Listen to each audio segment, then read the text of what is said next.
हरे कृष्णा. मी प्रथम मंगलाचरण म्हणते आणि मग आपण हा अध्याय चालू करूया. ओम अज्ञानतिमिरान्धस्य ज्ञानाञ्जनशलाकया चक्षुरुन्मीलितं येन तस्मै श्रीगुरवे नमः. श्रीचैतन्यमनोभीष्टं स्थापितं येन भूतले स्वयं रूप गदामह्यं ददाति स्वपदान्तिकम्.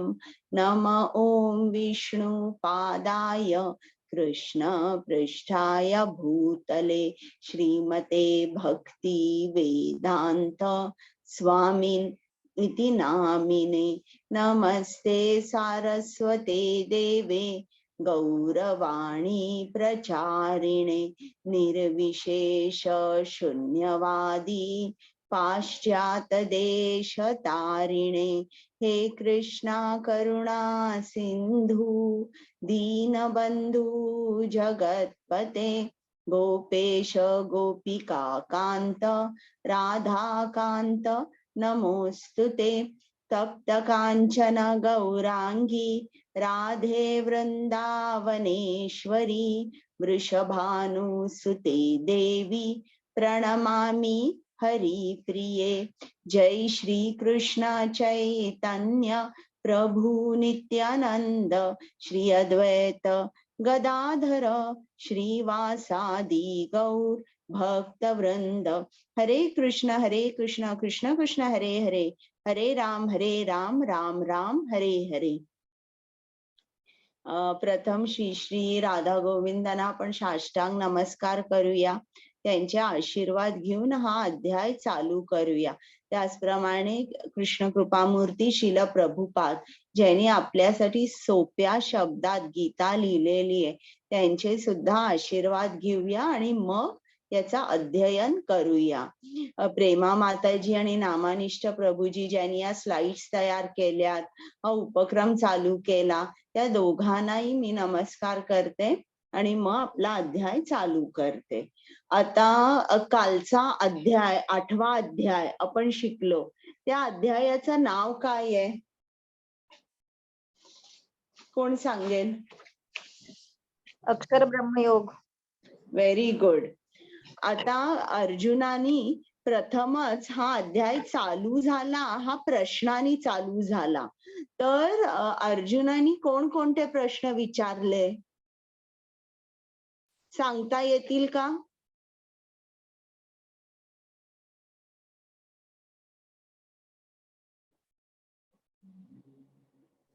विचार करा. ब्रह्म म्हणजे काय, आत्मा म्हणजे काय, सकाम कर्म म्हणजे काय आणि भौतिक सृष्टी म्हणजे काय. बरोबर आहे. देवता कोण आहेत?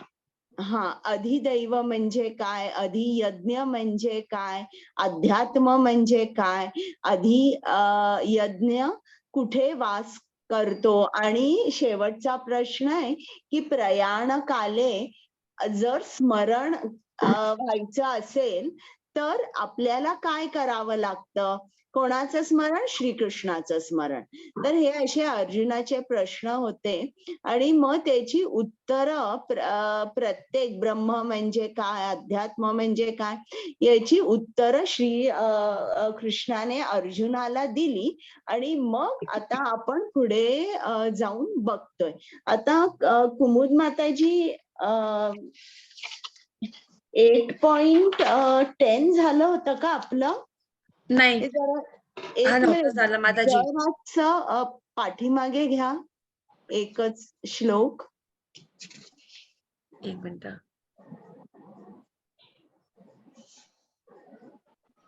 हा, हे झालं नव्हतं. हा बरं, आणि पाठीमागे घ्या.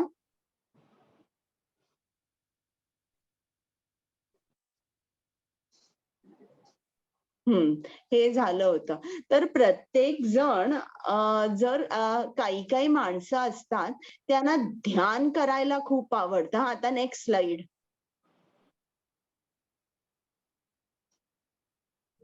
त्यांना ध्यान करायला खूप आवडतं. जर कोणाला ध्यान करायला आवडत असेल तर त्यांनी कोणावर ध्यान करायचं? श्रीकृष्णावर ध्यान करायचं. आणि ध्यान करताना त्याचा जे सगुण रूप आहे ते आपल्याला समोर आणायचं आणि त्याचे जे गुण आहेत, काय गुण आहेत की कृष्ण हा अनादी आहे. त्याला सर्व काही माहिती आहे. भूतकाळ, भविष्यकाळ, वर्तमान काळ. तो कोण आहे? तो आपल्या सर्वांचा कंट्रोलर आहे. आपल्यावर तो अनुशासन करतो. मग हे जे असे वेगवेगळे जवळ-जवळ 9 गुण आहेत की ज्याच्यावर आपण ध्यान करू शकतो. जर कोणाला ध्यान करायचं असेल तर तेही कृष्णाने सांगितलंय की अशा तऱ्हेने तुम्ही माझ्यावर ध्यान करा की मी कोण आहे. मी तुमच्या सर्वांचा पालन करताय. तुमचं पालन पोषण मीच करतो. मी किती लहान आहे, अणुपेक्षा सुद्धा मी लहान आहे. आणि माझी जी शक्ती आहे किंवा माझं जे रूप आहे किंवा मी जी कर्म करतो ती कशी आहेत? अचिंत्य आहे. ती आपण कितीही विचार केला, कितीही अभ्यास केला तरी आपण ती समजू शकत नाही. आणि कृष्ण जेव्हा आपण म्हणतो तेव्हा आपण असा विचार केला पाहिजे की कृष्णाला सुद्धा आपल्यासारखंच एक शरीर आहे.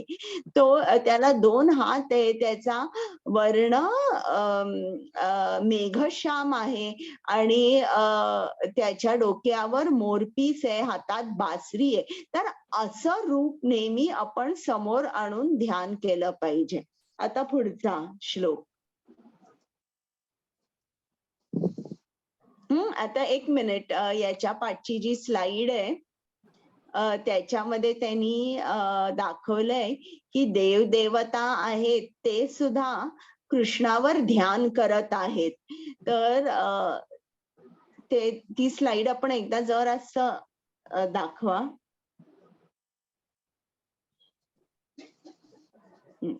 आणि इकडे याच 8.9 या तात्पर्यामध्ये श्रील प्रभुपादांनी सांगितलंय की तुम्ही रामावर जरी ध्यान केलं, कृष्णावर जरी ध्यान केलं तरी त्याचा जो परिणाम आहे तो एकच आहे. तुम्हाला मुक्ती मिळणार आहे या भौतिक जगातून.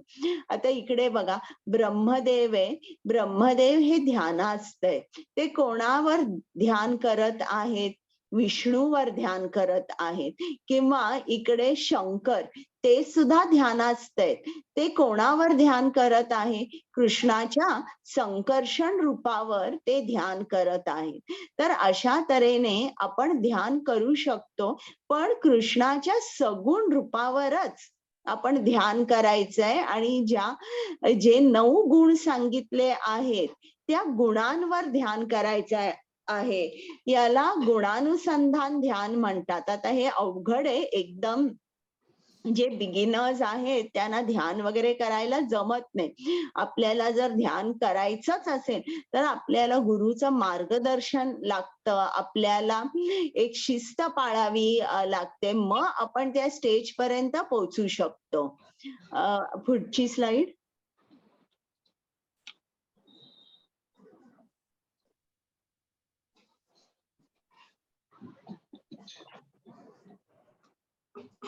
यस माताजी.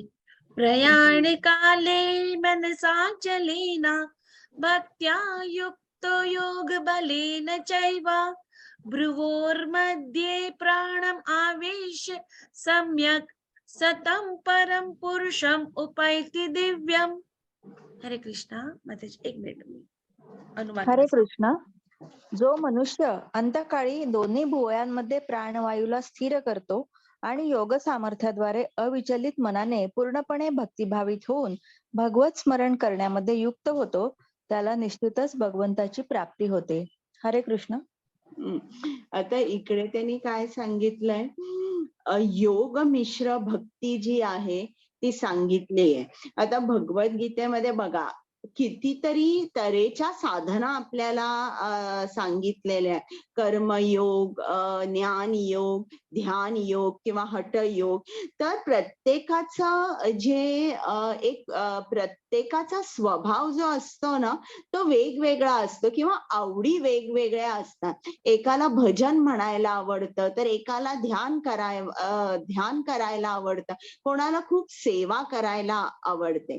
तर अशा तऱ्हेने वेगवेगळ्या लोकांच्या स्वभावाला, तुमच्या स्वभावाप्रमाणे तुम्ही कुठलीही साधना करा, असं आपल्याला श्रीकृष्ण सांगत आहेत. पण भक्ती म्हणजे काय? भक्ती म्हणजे फक्त कृष्णाची सेवा करणे आणि फक्त कृष्णावर किंवा कृष्णाच्या इतर अवतारांवर, जसं राम, नरसिंहदेव यांच्यावर मन एकाग्र करणे, याला आपण शुद्ध भक्ती म्हणतो. पण जेव्हा भक्ती ही इतर कर्मयोग, ज्ञानयोग आणि अष्टांग योग याच्या बरोबर ती मिसळली जाते किंवा त्याच्या बरोबर ती मिश्र होते. म्हणजे एखादा ज्ञानयोगी आहे, तो ज्ञानयोग पण करतोय आणि थोडा भक्ती योग पण करतोय. किंवा अष्टांग योगी आहे, अष्टांग योगी सुद्धा अष्टांग योग करतोय आणि भक्ती योग पण करतोय. याला काय म्हणतात? योग मिश्र भक्ती. किंवा आपण आत्ताचा जर शब्द वापरला इंग्लिश मधला, तर फ्युजन.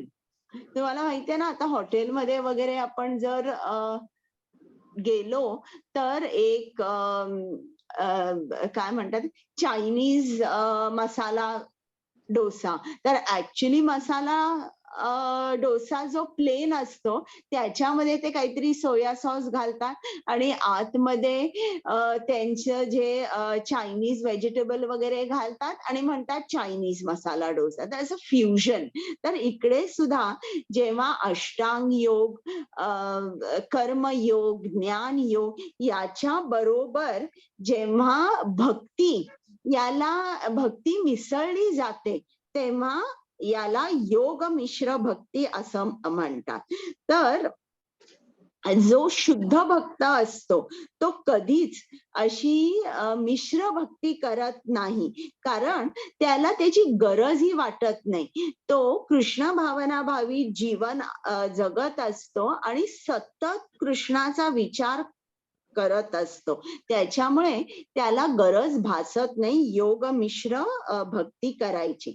आता योग मिश्र भक्ती कोण करतं? मी तुम्हाला सांगितलं, शुद्ध भक्त करत नाही. मग कोण करतं योग मिश्र भक्ती?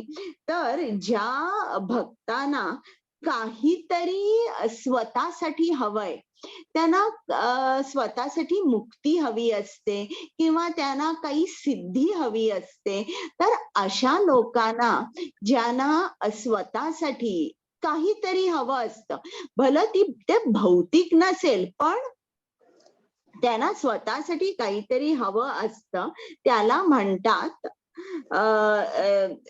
ते जे भक्ती करतात ती योग मिश्र भक्ती असते.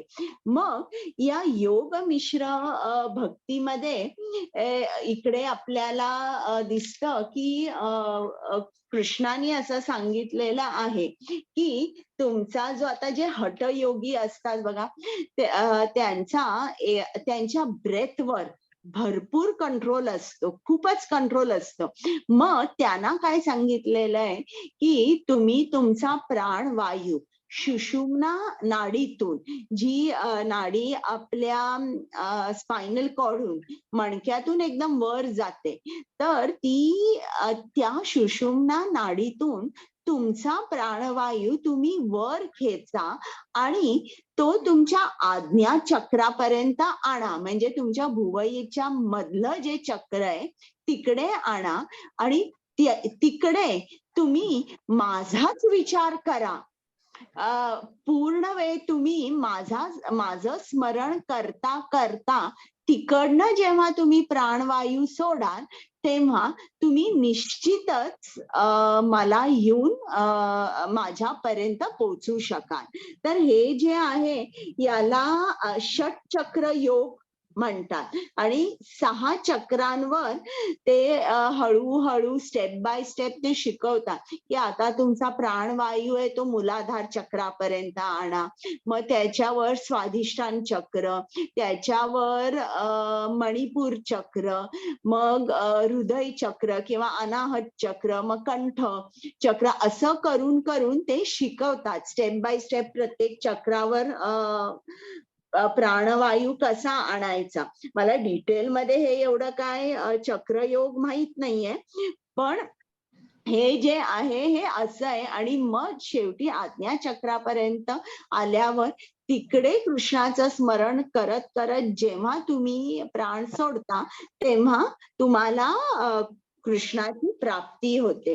आता मी तुम्हाला म्हंटलय की शुद्ध भक्त आहे. शुद्ध भक्त कसा असतो? तो म्हणतो, कृष्णा मला काहीही नकोय, मला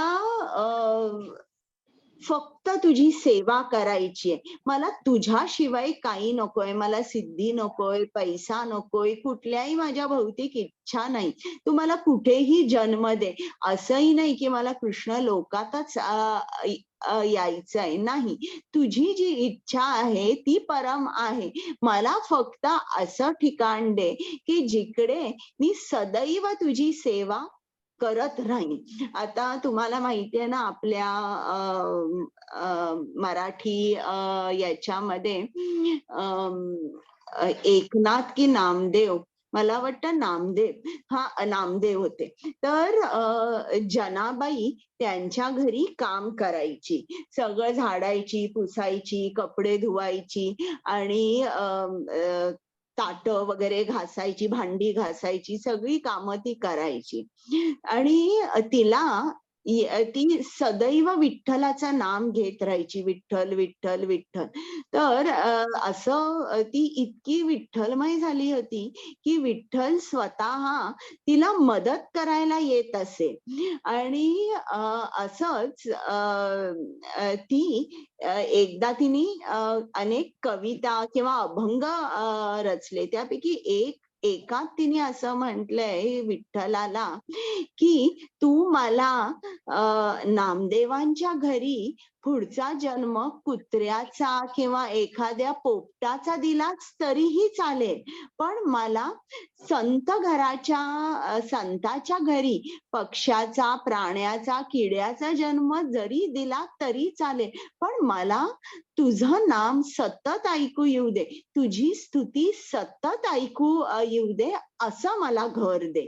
तर बघा, म्हणजे जो शुद्ध भक्त असतो तो काय म्हणतो की देवा मला मुक्ती नकोय, मला काही नकोय, मला फक्त तुझी सेवा करायची आहे. म्हणजे आपल्याला काय समजतं की जो शुद्ध भक्त असतो तो या मुक्तीच्या पलीकडे असतो, म्हणजे सेवेमध्ये खरा आनंद आहे. नाहीतर भक्तांनी सेवा मागितलीच नसती. आता कुंती महाराणी, तर या ज्या कुंती महाराणी होती ही कृष्णाची शुद्ध भक्त होती. आणि तिने स्कंद पहिला श्रीमद भागवतम आणि 8वा अध्याय, तर तिकडे या कुंतीची कथा चालू होते. तर कुंती कृष्णाला सांगते की मला असंच तू आता जशी माझ्यावर या जन्मामध्ये एकापेक्षा एक अशी दुस्तर संकट जी टाकलीस, तशीच संकटातून मी सदैव जाऊ दे. कारण संकटामध्ये तुझं स्मरण आम्ही खूप वेगाने करतो आणि ते स्मरण केल्यामुळे तुझं दर्शन होतं.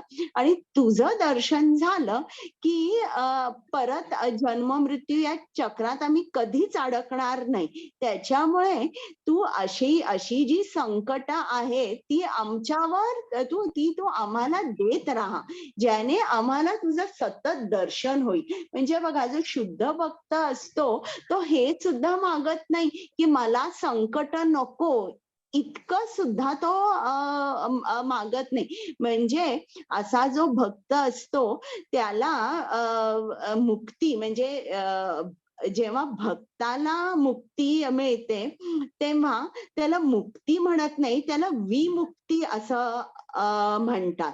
म्हणजे विमुक्ती म्हणजे काय, आपण म्हणूया अशी स्पेशल मुक्ती असते. ज्याप्रमाणे यशोदाला कृष्ण सबऑर्डिनेट होता. म्हणजे यशोदा कृष्णाला ओरडली की कृष्णाच्या डोळ्यातून पाणी यायचं. यशोदानी सांगितलं कृष्णाला, मी तुला आज लोणी खायला देणार नाही, की त्याला दुःख व्हायचं. म्हणजे कृष्ण इकडे काय होतो, तो आपली पोझिशन जी आहे की मी supreme personality of godhead आहे, मी सर्वांचा कंट्रोलर आहे, हे विसरून त्या भक्ताचा तो सबऑर्डिनेट होतो. भक्त म्हणेल तसा, याला विमुक्ती म्हणतात. तर जो शुद्ध भक्त आहे तो मुक्ती तर मागतच नाही, पण तो काय मागतो मी तुम्हाला सांगितलं. ज्याप्रमाणे जनाबाई त्यांनी काय सांगितलं, मला किड्या मुंगीचा प्राण्याचा पक्षीचा जरी जन्म दिला तरीही चालेल, पण तो तुझ्या भक्ताच्या द्वारी दे. आणि कुंती महाराणी हिने काय सांगितलं, कितीही संकट आली तरीही चालेल, कारण संकट जेव्हा येतात तेव्हा आम्ही तुझं खूप स्मरण करतो आणि तुझं दर्शन आम्हाला होतं, आणि त्याच्यामुळे तुझं दर्शन झालं म्हणजे जन्म मृत्यू नाही.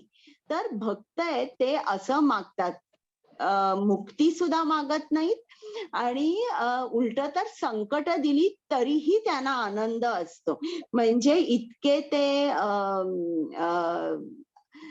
कृष्णाची सेवा करण्यासाठी, कृष्णाचं नामस्मरण करण्यासाठी, स्तुती करण्यासाठी त्या म्हणतात, आम्हाला काही मुक्तीची गरज नाहीये, आम्ही कुठेही हे करू शकतो, मात्र आम्हाला तू अशा घरी जन्म दे किंवा संकट जरी दिलीस तरीही चालेल. Next slide.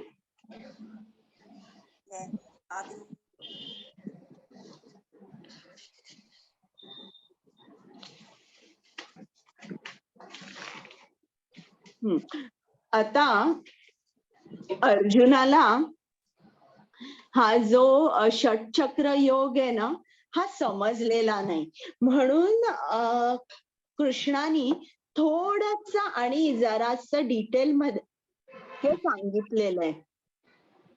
तर आपण ऐकूया 8.11 आणि 8.12.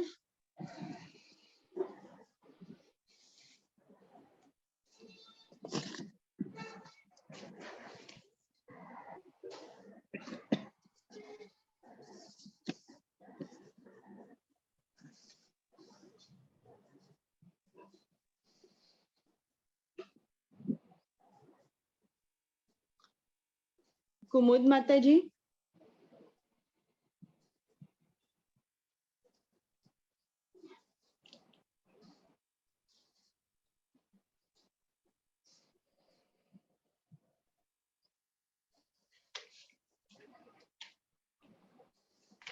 हरे कृष्ण माताजी. 8.11 वाचा. 11-12. येस माताजी. 1 minute.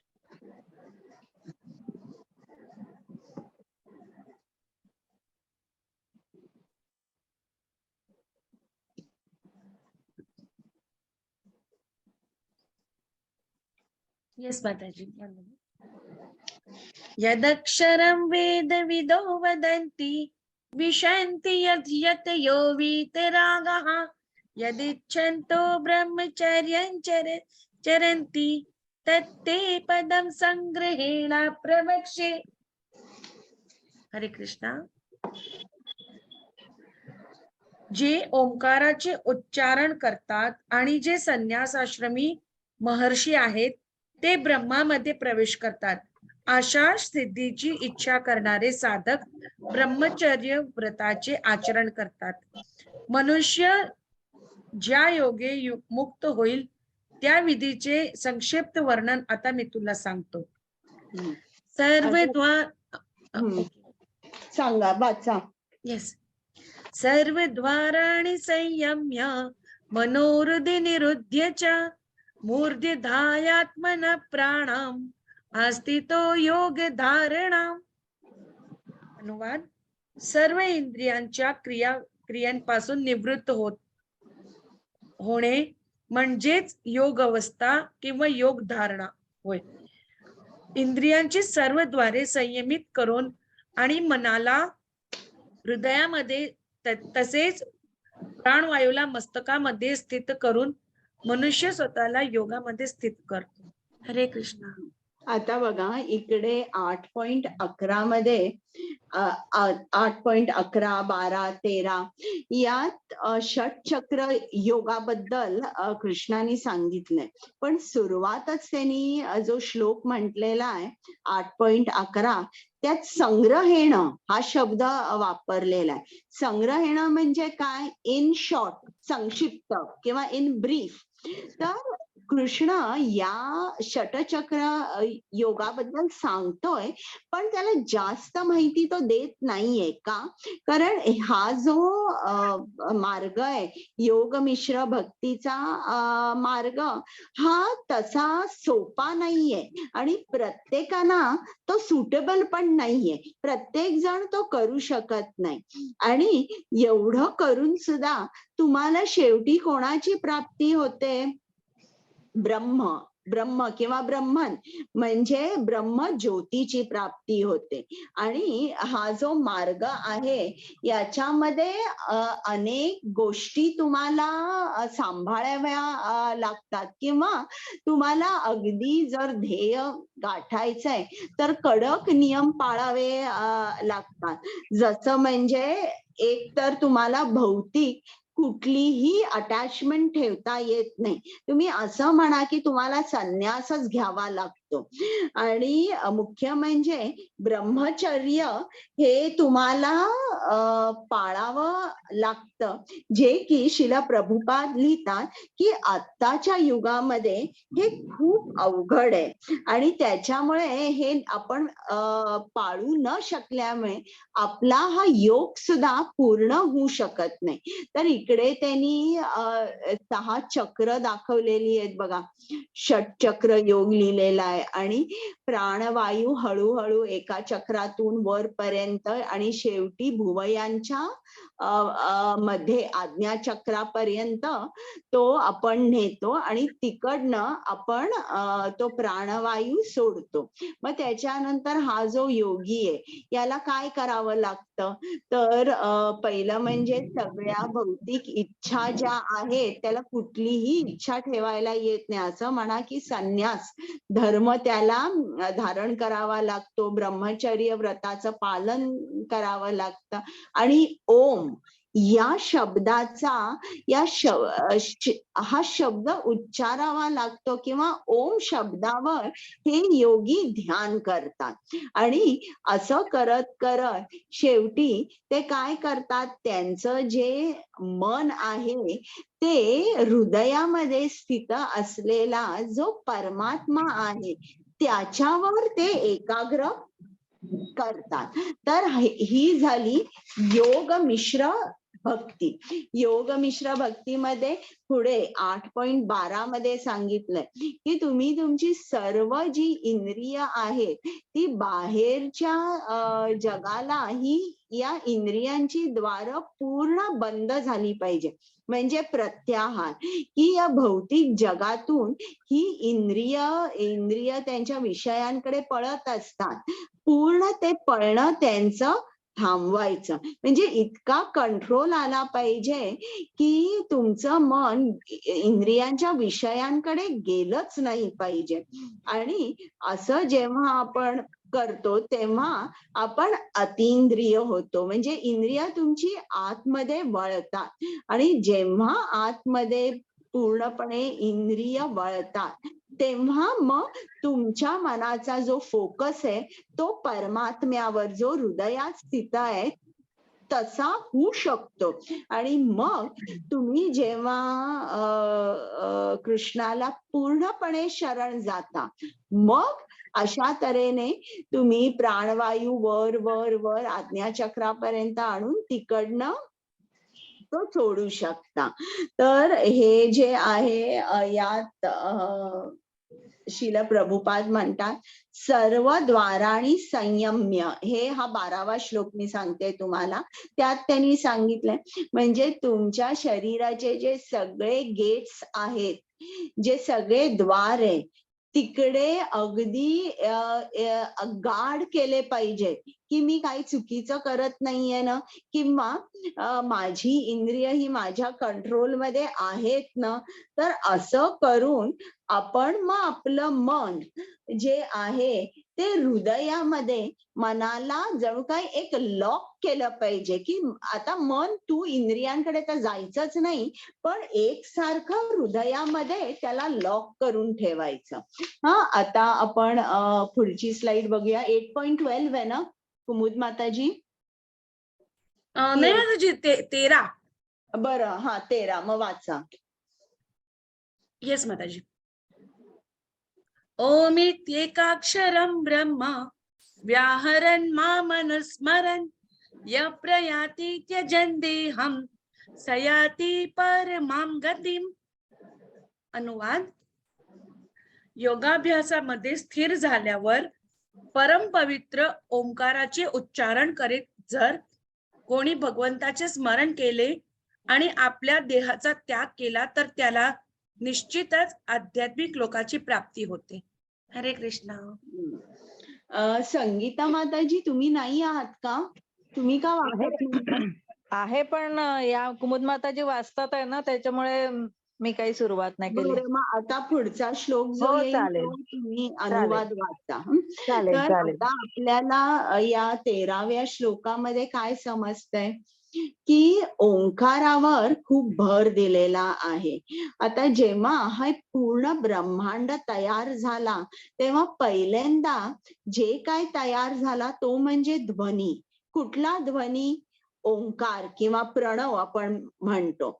आणि हा जो ओम आहे किंवा ओंकार आहे त्याला काय म्हटलं जातं की साऊंड मॅनिफेस्टेशन ऑफ ब्रह्मन. म्हणजे साऊंड जो आहे ओंकार तोच कृष्ण आहे किंवा तोच ब्रह्म आहे. हे तुम्ही 7व्या अध्यायात पण हे होतं की सर्व ध्वनींमध्ये मी ओंकार आहे. तर हे जे निराकारवादी असतात किंवा जे कृष्णाचं सगुण रूप मानत नाही ते काय करतात, किंवा अष्टांग योगी जे आहेत ते काय करतात, ते ओंकारावर ते ध्यान केंद्रित करतात त्यांचं. आणि इकडे बघा त्यांनी दाखवलेला आहे इम्पर्सनॅलिस्ट दाखवलाय, जो कृष्णाच्या भगवान स्वरूपावर त्याचं त्यांनी हे नाही केलेलं आहे, त्याचं मन एकाग्र केलेलं नाहीये. त्यांनी कोणावर मन एकाग्र केलंय? ध्वनीवर. आणि असा जो योगी आहे त्याला शेवटी काय मिळतं की तो कृष्णाच्या ब्रह्मज्योती मध्ये विलीन होतो. आता तुम्हाला माहितीये कृष्णाने सांगितलंय की ओंकार म्हणजे मीच आहे.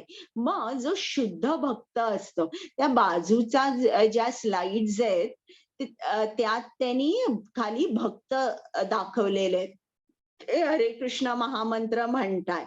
तर जेव्हा एखादा भक्त हरे कृष्ण महामंत्र म्हणत म्हणत आपले देहत्याग करतो, आपला देहत्याग करतो, तो सुद्धा कुठे जातो? तो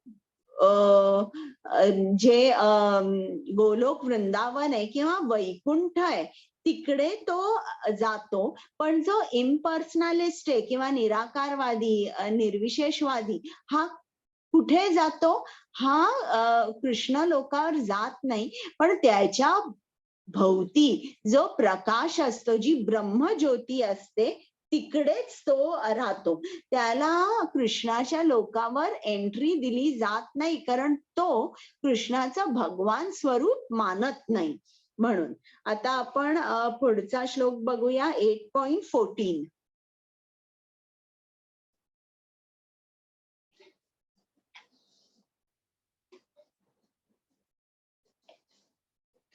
येस माताजी. येस माताजी, 1 मिनिट. अनन्यचेता सततं यो मां स्मरति नित्यशः तस्याहं सुलभ पार्थ नित्ययुक्तस्य योगिनः. हरे कृष्णा. हे पार्था, जो अनन्य भावाने विचलित न होता सतत माझे स्मरण करतो त्याला प्राप्त होण्यास मी सुलभ आहे, कारण तो निरंतर भक्तियोगात रममाण झालेला असतो. हरे कृष्ण. म्हणजे इकडे शब्द एक अनन्य चेता. अनन्य चेत म्हणजे काय की शुद्ध भक्ती किंवा कृष्णावर भक्ती करणे विदाउट डिव्हिएशन ऑफ माइंड. मन कुठेही इकडे तिकडे दुसरीकडे गेलं नाही पाहिजे. तर आता असे जे भक्त आहेत, आता आपण बघितलं योग मिश्र भक्ती बघितली. तर योग मिश्र भक्ती जे करणारे आहेत ते कृष्ण लोकापर्यंत जाऊ शकत नाही, किंवा जरी गेले तरी त्यांना शेवटी त्यांना भक्तीमध्ये स्थित व्हावं लागतं आणि मग ते जाऊ शकतात. आता एक उदाहरण तुम्हाला सांगते महाभारतातलं, की काय होतं म्हणजे योग मिश्र भक्ती जी असते त्यांनी. आता महाभारताचं युद्ध चालू होतं तेव्हा कृष्णाने युधिष्ठिराला सांगितलं की तू जरा जा आणि द्रोणाचार्यांकडे जाऊन खोटं बोल की तुझा मुलगा मेलेला आहे. तुम्हाला हे आठवतं का की अश्वत्थामा मेलेला आहे. मग त्यावेळेला युधिष्ठिर महाराज विचार करतात क्षणभरासाठी की कृष्ण मला खोटं बोलायला सांगतोय, मी खोटं कसं बोलू, मी आतापर्यंत आयुष्यात कधीच खोटं बोललो नाही, आणि जर मी खोटं बोललो तर म्हणजे माझा लॉस आहे. म्हणजे हा कुठला विचार झाला, कर्मकांडी विचार झाला. कर्मकांडी विचार झाला म्हणजे की मी असं काहीतरी काम करेन ज्याने मला प्रॉफिट होईल आणि नंतर मी एन्जॉय करेन. तर हे काय होतं, ज्ञान योगानी एक ज्ञानानी हे एक इम्पेडिमेंट झालं किंवा हा एक मोठा अडथळा झाला भक्तीमध्ये, की युधिष्ठिर महाराजांनी इमिजिएटली कृष्णाने काय सांगितलंय त्याला हो म्हटलं नाही, आणि ते सुद्धा किती may be split of a second. मग नंतर त्यांनी कृष्णाने सांगितलं ते लगेच केलं, पण हा विचार त्यांच्या मनामध्ये आला. तर हा विचार सुद्धा मनामध्ये आला तर ती एक आपल्या भक्तीमध्ये एक अडथळा निर्माण होतो. तर अशा तऱ्हेने आपल्याला समजतं की जी शुद्ध भक्ती आहे त्याच्यामध्ये त्याची शुद्ध भक्ती करून कृष्ण प्राप्ती होणं हे अतिशय सुलभ आहे, अतिशय सुलभ आहे. म्हणून आपण इकडे कृष्ण आपल्याला काय म्हणतोय की शुद्ध भक्ती करा, त्याच्यामध्ये कुठलंही ज्ञानाचं, कर्माचं किंवा हठयोगाचं मिश्रण नकोय. आणि मी तुम्हाला सांगितलं तसं की जो शुद्ध भक्त असतो त्याला स्वर्ग नको असतो, त्याला ब्रह्मज्योतीत जायचं नसतं, त्याला मुक्तीही नको असते. त्याला कोण हवं असतं, त्याला फक्त कृष्ण हवा असतो, आणि कृष्णाला आनंद कशात आहे ते त्याला हवं असतं. तर असा जो भक्त आहे त्याला चैतन्य चरितामृतामध्ये निष्काम असं म्हटलेलं आहे. ज्ञानयोगी, कर्मयोगी, अष्टांग योगी यांच्यामध्ये त्यांचा स्वतःचा कुठला तरी एक मोटिव्ह किंवा सेल्फ इंटरेस्ट असा कुठला तरी छोटा का असेना त्यांच्यामध्ये असतो. पण शुद्ध भक्त असतो तो म्हणतो मला फक्त कृष्णाच्या आनंदासाठी, कृष्णाचा संतोषासाठी तो जे काय मला सांगेल मला तेच करायचंय आणि मला काहीही नकोय. म्हणून असं म्हणून जो शुद्ध भक्त असतो तो कृष्णाच्या भक्ती सेवेमध्ये मग्न राहतो. आणि इकडे परत शिला प्रभुपादांनी सांगितलंय की ते कृष्णाच्या विविध अवतारांचे सुद्धा ते विविध अवतारांचे सुद्धा ते पूजा करू शकतात, त्यांचा मंत्र म्हणू शकतात. म्हणजे असं नाही की एकच आपण कृष्णाची आराधना केल्यावरच आपण तिकडे आपल्याला मुक्ती मिळेल, नाही असं नाही. परत इकडे प्रभुपादांनी सांगितलंय राम, नरसिंह यांच्यावर सुद्धा तुम्ही श्रद्धा ठेवून त्यांचं सुद्धा जरी तुम्ही जन्मभर अर्चना केली, स्तुती केली, नामस्मरण केलं तरी देखील ही सर्व शुद्ध भक्तच झाली आणि त्यांचं जे डेस्टिनेशन आहे ते एकच आहे. आता नेक्स्ट स्लाइड.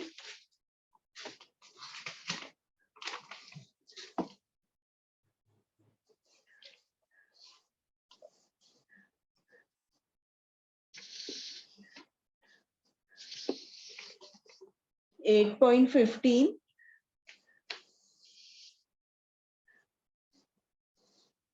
माताजी 8.14 येतोय. पण ओके, हा संपला, हा संपला. येस येस, सांगितलंय. हा संपला. Yes yes yes. हा. मामुपेत्य पुनर्जन्म दुःखालयम शाश्वतम नाप्नुवन्ति महात्मानः संसिद्धिं परमां गतः. हरे कृष्णा. माझी प्राप्ती केल्यावर भक्तियोगी महात्मे जन या दुःखपूर्ण तात्पुरत्या जगतात कधीच परतून येत नाही, कारण त्यांना परमसिद्धी प्राप्त झालेली असते. हरे कृष्ण. तर आता कृष्णाचं स्मरण करून करून आपल्याला काय मिळणार आहे ते आपल्याला या श्लोकात समजतं. कृष्ण आपल्याला काय सांगत आहे, मगासपासून सांगत आहे की हे जे या भौतिक जगापासून तुम्ही मुक्त व्हा. तुम्ही कसे मुक्त व्हा? तुम्ही माझं सतत स्मरण करा, तुम्ही शुद्ध भक्ती करा, तुम्ही ज्ञान योग, कर्मयोग, अष्टांग योग याच्या पाठी लागू नका. तुम्ही माझी शुद्ध भक्ती करा आणि तुम्हाला निश्चितच माझी प्राप्ती होईल. मग जर तुम्हाला कृष्णाचं सतत स्मरण करायचं असेल तर तुम्ही काय कराल? एखादी गृहिणी असेल, आता ती बाजारात जाते भाजी आणायला, तेव्हा तिने असा विचार केला पाहिजे की मी आता भाज्या, फळं, दूध, दही हे सगळं आणणार आहे. हे कोणासाठी आणणार आहे? कृष्णासाठी आणणार आहे, त्याला आवडतं म्हणून आणणार आहे. आणि निवडताना उत्तम उत्तम भाजी, चांगली हिरवीगार, कवळी, चांगली फळं आणायची आणि विचार काय करायचा? हे कृष्णासाठी आहे, हे कृष्णासाठी आहे. किंवा एखादा माणूस ऑफिसला जातोय तेव्हा त्यांनी विचार काय करायचा की मी ऑफिसला जाते, यांनी जे मला पैसे मिळणार आहे त्यातल्या पैशाचं मी कृष्णासाठी उत्तम फळं आणणार आहे, त्याच्या मंदिरामध्ये मी थोडे पैसे देणार आहे आणि किंवा थोडं अन्नदान करणार आहे मी मंदिरामध्ये. तर अशा तऱ्हेने एकसारखा आपण कृष्णाचा विचार करायचा. एकसारखं जेव्हा वेळ मिळेल तेव्हा तुम्ही प्रभुपादवाणी.org वर जा, प्रभुपादांची सगळी लेक्चर्स ऐका. आणि आता शॉर्ट पण म्हणजे 5-5 मिनिटांची, 3 मिनिटांची, 6 मिनिटांची अशी सुद्धा तुम्हाला जर गुगलवर, युट्यूबवर गेला तर तुम्हाला प्रभुपादांचे जे शॉर्ट लेक्चर्स आहेत, म्हणजे शॉर्ट लेक्चर म्हणता नाही येणार, त्यातले काही महत्वाचे जे संदेश आहेत तर ते सुद्धा तुम्ही ऐकू शकता. तुम्ही मंदिरात गेलात तर उत्तमच आहे. मंदिरात गेल्यानंतर तुम्ही काही वेळ बसा, जप करा, श्री श्री राधा कृष्णांकडे बघा. त्यांनी जे सुंदर त्यांचे अलंकार आहेत, पुष्प अलंकार किंवा त्यांची जे सुंदर वस्त्र आहेत त्याची स्तुती करा. तुम्ही इतर जे भक्त आहे त्या भक्तांचा संग करा आणि अशा तऱ्हेने हळूहळू अशी स्थिती येईल की तुम्ही एकसारखं कृष्णाचं स्मरण करता. मग कृष्णाचं स्मरण केल्यावर काय होतं की आपल्याला या श्लोकात कृष्ण सांगतोय की तुम्ही माझ्या लोकात याल, माझ्यापर्यंत पोहोचाल तुम्ही. आणि हे जे तुमचं जग आहे ना, भौतिक जग, हे कसं आहे, हे अनित्य आहे, हे टेम्पररी आहे आणि कसं आहे, दुःखालयम आहे.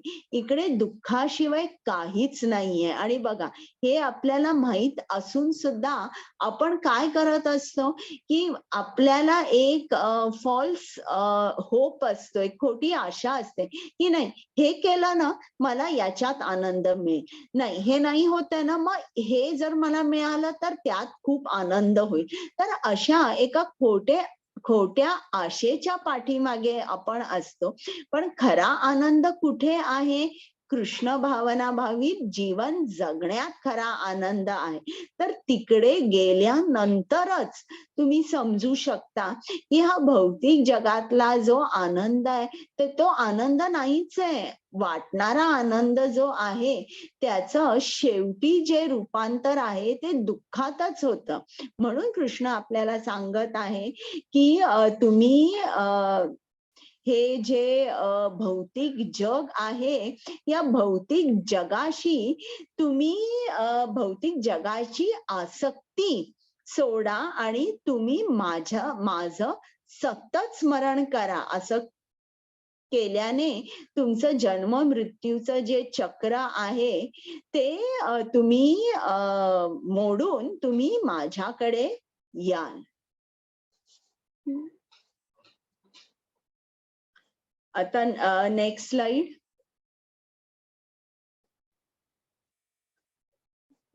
आता आपल्याला इकडे हे जे भौतिक जग आहे याबद्दल कृष्णाने सांगितलंय दुःखालयम अशाश्वतम.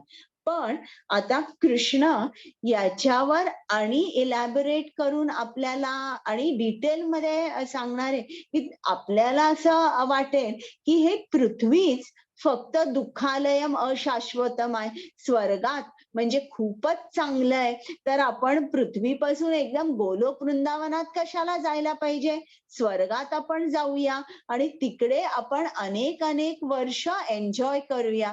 मग कृष्ण इकडे आपल्याला सांगत आहे की या भौतिक जगामध्ये सर्वात खालचा जो ग्रह आहे किंवा सर्वात खालचा जो लोक आहे पाताळ, त्यापासून ब्रह्मलोकापर्यंत सगळेच दुःखालयम अशाश्वतम आहेत.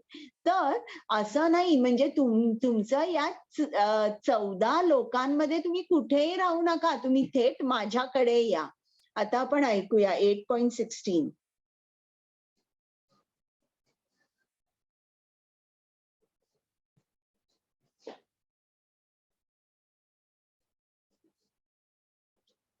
कुमुद माताजी.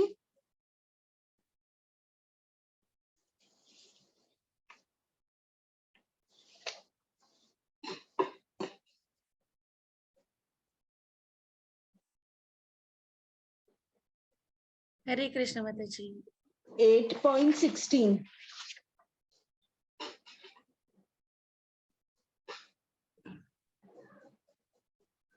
हे आले माताजी. काय बरं माताजी, हेच ना? नाही 8.16.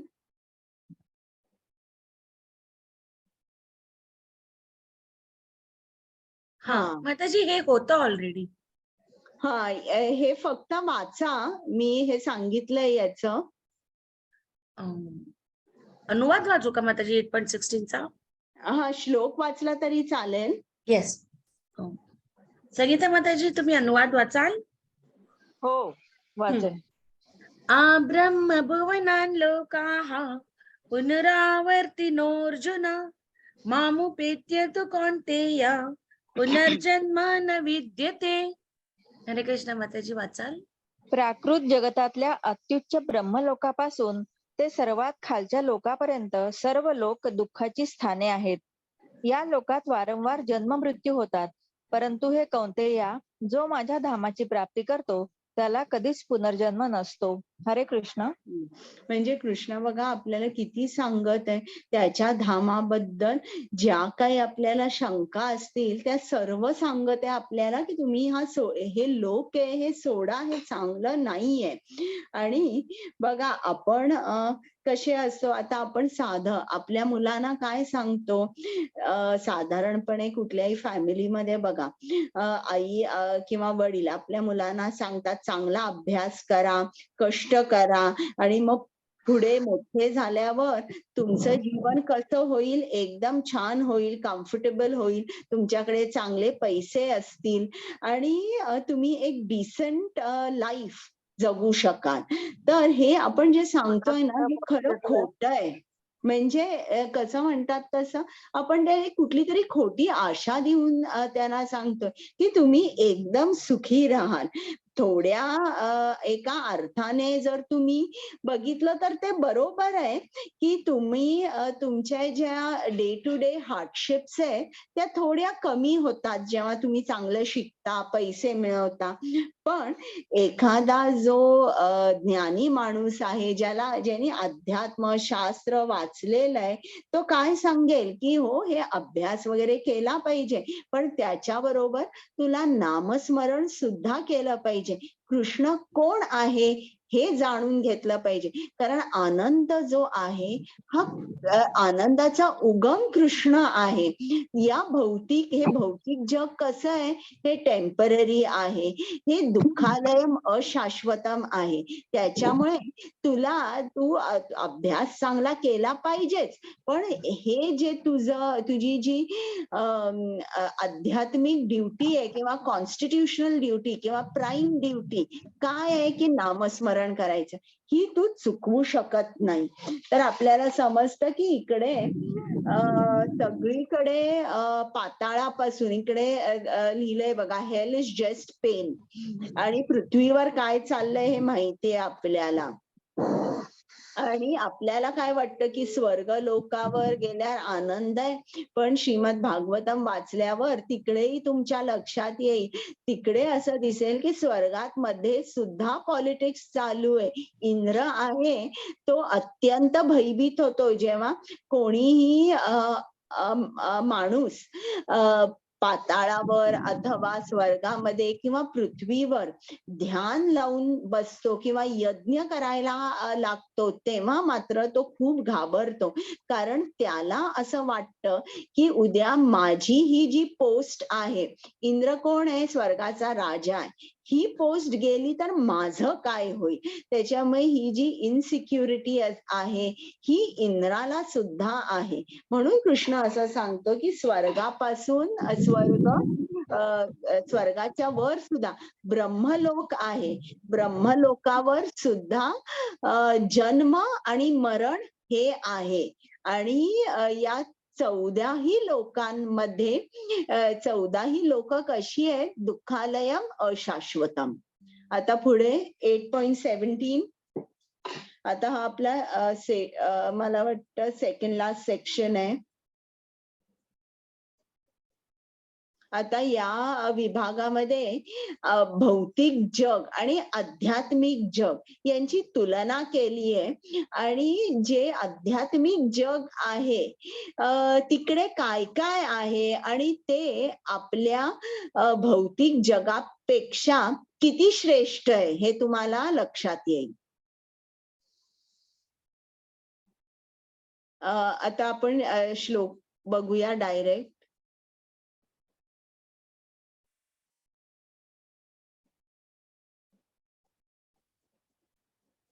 एट 8.17.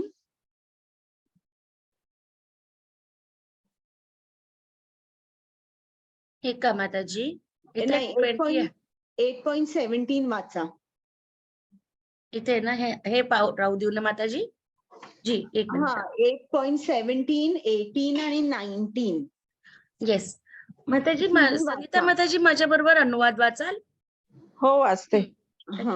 सहस्त्रयुग पर्यंतम आहर्यद ब्रह्मणो विदुः रात्रिम युग सहस्त्राताम देहो रात्रिविदो जनः. हरे कृष्ण माताजी बोला.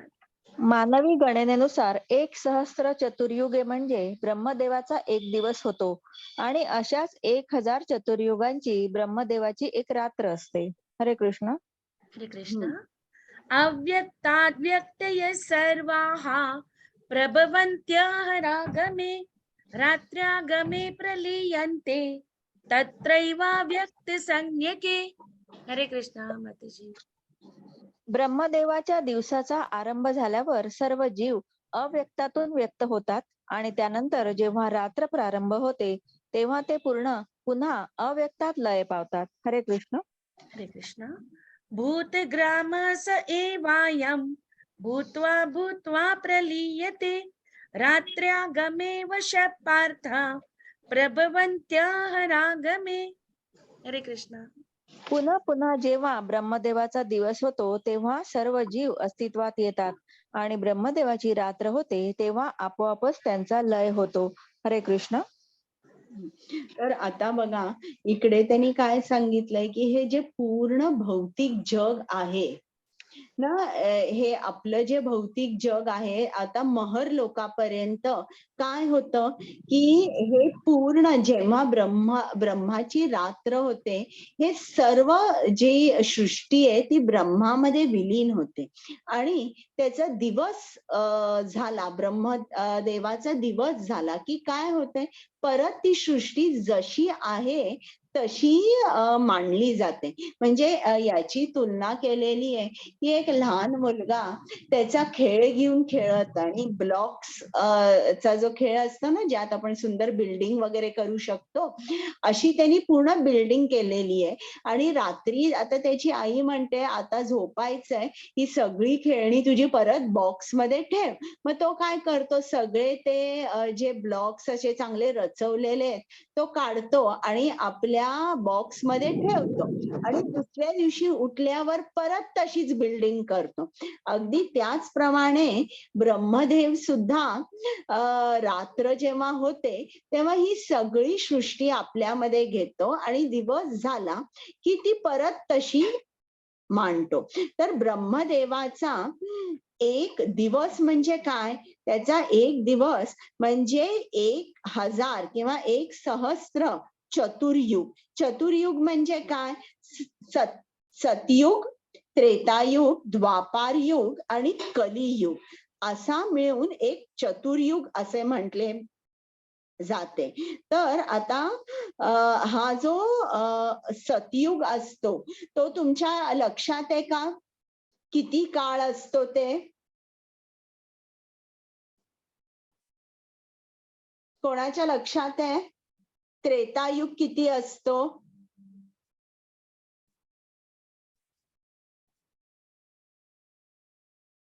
बरं मी सांगते. सतयुग हा जवळजवळ 17,28,000 वर्ष इतका असतो आणि सतयुग मध्ये सर्वजण धार्मिक असतात, त्यांच्यामध्ये दुर्गुण नसतात, सर्वजण खरं बोलतात, धर्माचं पालन करतात. आता त्रेता युग जेव्हा येतो तेव्हा दुर्गुणांचा थोडा प्रादुर्भाव होतो. त्याच्यामुळे त्रेता युगाची जी कालावधी आहे ती 12,16,000 वर्ष इतकी आहे, म्हणजे त्याचा काळ कमी होतो. मग त्याच्यानंतर द्वापार युगामध्ये आणि अधर्म पसरतो, दुर्गुण पसरतो, सदाचार तितका पाळला जात नाही म्हणून आणि हा जो द्वापार युग आहे त्याचा जो कालावधी आहे तो किती आहे, फक्त 8,64,000 वर्ष इतकाच. आता कलियुगामध्ये काय चालू आहे हे तुम्हाला माहितीच आहे. गेली 5,000 वर्षे हा जो कलियुगाची 5,000 वर्ष झाली आहे त्याची फक्त 4,32,000 वर्ष आहे. कारण या कलियुगामध्ये सदाचार आपल्याला अजिबात दिसत नाही, सगळीकडे दुर्गुणच दिसतात, कोणीही धर्माचं पालन करत नाही. तर हे जे कलियुग, द्वापार, त्रेता, सतयुग आहे, याची जर तुम्ही बेरीज केली आणि त्याला इंटू सहस्त्र, इंटू 1000 जेव्हा तुम्ही करता, तेव्हा तुम्हाला ब्रह्मदेवाचा एक दिवस जो आहे तो त्याचा एक दिवस म्हणजे कितीतरी काय म्हणतात तसं, मिलियन्स ऑफ इयर्स जे आहे, तो ब्रह्मदेवाचा एक दिवस म्हटला जातो किंवा एक कल्प, आणि तितकीच कालावधी त्याची रात्र अशी मानली जाते. तर आता त्याचा दिवस झाला की ही सृष्टी निर्माण होते. ब्रह्मदेवाची रात्र झाली की काय होतं, की ही सर्व सृष्टी त्याच्यामध्ये विलीन होते. आणि इकडे त्यांनी सांगितलेलं आहे की ब्रह्मदेव जो आहे, म्हणजे जे कोणी ब्रह्मदेव होतात ते कृष्णाचे शुद्ध भक्त असतात. आणि आता जेव्हा ही पूर्ण सृष्टी ही महाविष्णूमध्ये जेव्हा विलीन होते, तेव्हा ब्रह्मदेवाला मोक्ष मिळतं आणि तो गोलोक वृंदावनामध्ये जातो असं म्हटलेलं आहे. तर इकडे सुद्धा आपल्याला समजतं की या प्राकृत विश्वात ब्रह्मदेव सुद्धा जन्म, मृत्यू, जरा, व्याधी याच्यातून मुक्त होत नाही, परंतु ब्रह्मदेव ब्रह्मांडाचे व्यवस्थापन करीत भगवंताच्या सेवेमध्ये प्रत्यक्ष संलग्न असल्यामुळे त्याला तात्काळ मोक्ष प्राप्ती होते. म्हणजे ब्रह्मदेव कोण आहे? हा कृष्णाचा शुद्ध भक्त आहे आणि कृष्णाच्या आदेशानुसार तो ही प्रकृती तयार करत आहे. तर डायरेक्ट कृष्णाच्या सेवेमध्ये असल्यामुळे ब्रह्मदेवाचा काळ संपल्यानंतर, आणि त्यांचा काळ किती आहे, 311 ट्रिलियन इयर्स, मग हा काळ संपल्यानंतर त्यांना मोक्ष प्राप्ती होते. तर आपल्याला आता आपण पुढचा श्लोक बघूया. कुठला आहे पुढचा आता? 20. हा, घ्या. येस माताजी, एक सेकंड. परतस्मास्तु भावोऽन्यः अव्यक्तो व्यक्त सनातनः यस्य सर्वेषु भूतेषु नश्यत्सु न विनश्यति. हरे कृष्ण माताजी. याहून अन्न एक अव्यक्त प्रकृती आहे, जी या व्यक्त आणि अव्यक्त जड पदार्थाच्याही पलीकडे आणि सनातन आहे. ती परा आणि अविनाशी आहे. संपूर्ण जगताचा जरी प्रलय झाला तरी ती प्रकृती नष्ट होत नाही. हरे कृष्ण. तर आता कृष्ण आपल्याला काय सांगतोय की हे जे भौतिक जग आहे त्याच्या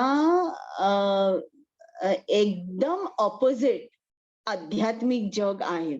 आध्यात्मिक जग कसं आहे, त्याचा विनाश कधीच होत नाही.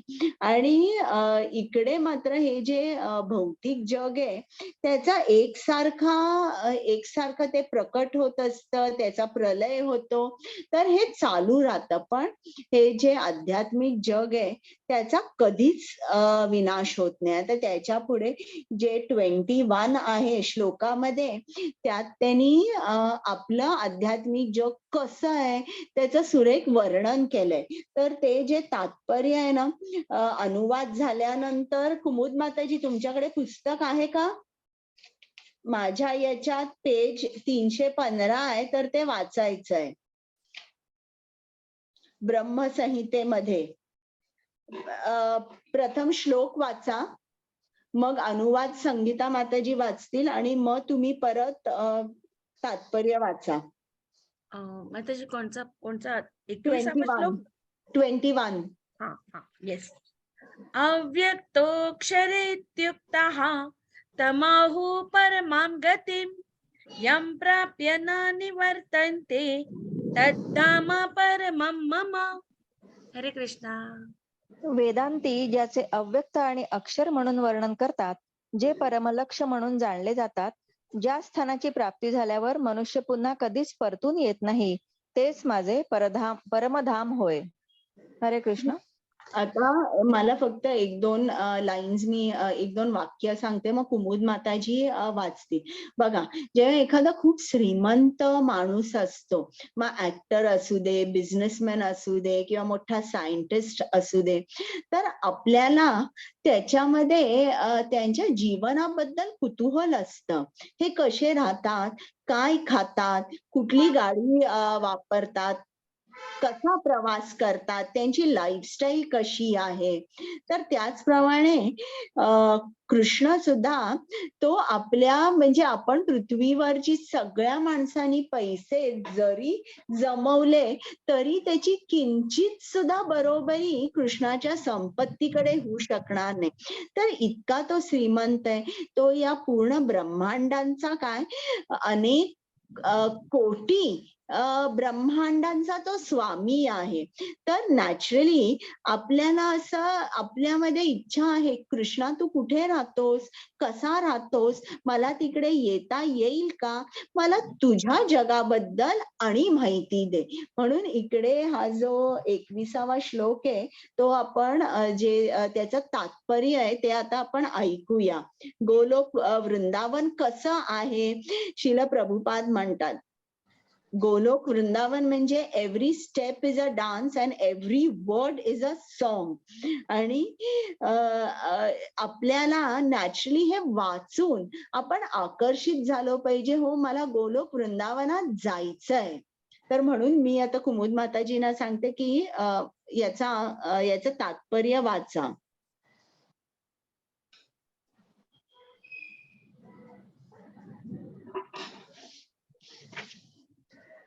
आता ही चेंज करू ना.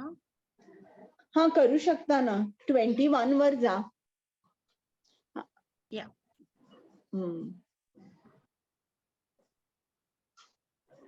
ओ हा. येस माताजी.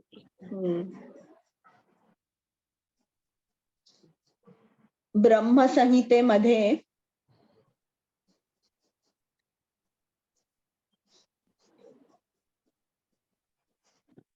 मी वाचू का? आहे तुमच्याकडे पुस्तक? हो हो. बरं वाचा. ब्रह्मसंहितेमध्ये भगवान श्रीकृष्णांच्या परमधामाचे वर्णन चिंतामणी धाम असे करण्यात आले आहे. चिंतामणी धामामध्ये सर्व इच्छा पूर्ण होतात. भगवान श्रीकृष्णांचे परमधाम गोलोक वृंदावन हे चिंतामणींनी रचलेल्या प्रासादांनी पूर्ण युक्त आहे. त्या धामामध्ये कल्पवृक्षही आहेत, जे इच्छेनुसार कोणत्याही प्रकारचे खाद्यपदार्थ पुरवितात. तसेच तेथे सुरभी नामक गायी आहेत, ज्या अमर्याद दुधाचा पुरवठा करतात. या धामामध्ये हजारो लक्ष्मी भगवंतांची सेवा करतात, जे सर्व कारणांचे कारण आदिपुरुष श्री गोविंद म्हणून ओळखले जातात. भगवंत वेणुवादन करीत असतात. त्यांचे दिव्य स्वरूप हे साऱ्या ब्रह्मांडात अत्यंत आकर्षक आहे. त्यांचे नेत्र कमलदलाप्रमाणे आहेत आणि त्यांच्या देहाचा वर्ण हा मेघवर्णाप्रमाणे आहे. श्रीकृष्ण इतके सुंदर आणि आकर्षक आहेत की त्यांचे सौंदर्य हजारो मदनांच्या सौंदर्यालाही मागे टाकते. ते केशरी वस्त्र परिधान करतात. त्यांच्या कंठी वैजयंती माला आहे आणि सुंदर मयूरपंख आहे. भगवद्गीतेमध्ये भगवान श्रीकृष्ण आपल्या स्वतःच्या धामाचे गोलोक वृंदावनाचे केवळ मोजकेच वर्णन करतात. हे गोलोक वृंदावन धाम आध्यात्मिक जगतामध्ये सर्वश्रेष्ठ आहे आणि याचे विस्तृत वर्णन ब्रह्मसंहितेमध्ये करण्यात आले आहे. वेदांमध्येही सांगण्यात आले आहे की भगवत धामाहून श्रेष्ठ असे इतर कोणतेही धाम नाही आणि ते म्हणजेच परमलक्ष्य आहे. जेव्हा मनुष्याला भगवत धामाची प्राप्ती होते तेव्हा तो भौतिक जगतात पुन्हा कधीच येत नाही. भगवान श्रीकृष्ण आणि त्यांचे परमधाम हे गुणात्मक दृष्ट्या सारखेच असल्यामुळे त्यांच्यामध्ये मुळीच भेद नाही. या पृथ्वीवर दिल्लीच्या दक्षिण पूर्व दिशेला 90 मैल अंतरावर असलेले वृंदावन म्हणजे आध्यात्मिक विश्वातील परमधाम गोलोक वृंदावनाची प्रतिकृतीच आहे. जेव्हा श्रीकृष्ण पृथ्वी तलावर अवतीर्ण झाले त्यावेळी त्यांनी या वृंदावनातच लीला केल्या. वृंदावन भारतातील मथुरा जिल्ह्यामध्ये आहे व त्याचे क्षेत्रफळ 84 मैल आहे. हरे कृष्ण. तर छान वाचलं माताजी. तर हे गोलोक वृंदावन आहे की गोलोक वृंदावनामध्ये तुमच्या सर्व इच्छा पूर्ण करणारे कल्पवृक्ष आहेत. आणि तिकडे त्यांनी सांगितलेलं आहे की, आणि गोलोक वृंदावनाचं मी तुम्हाला सांगते की जे स्त्री पुरुष असतात ते सर्वजण एवढे ते एकमेकांकडे कधीच आकर्षित होत नाही, जसं या भौतिक जगात चालू आहे तसं. त्यांचं आकर्षण म्हणजे फक्त श्रीकृष्ण असतं.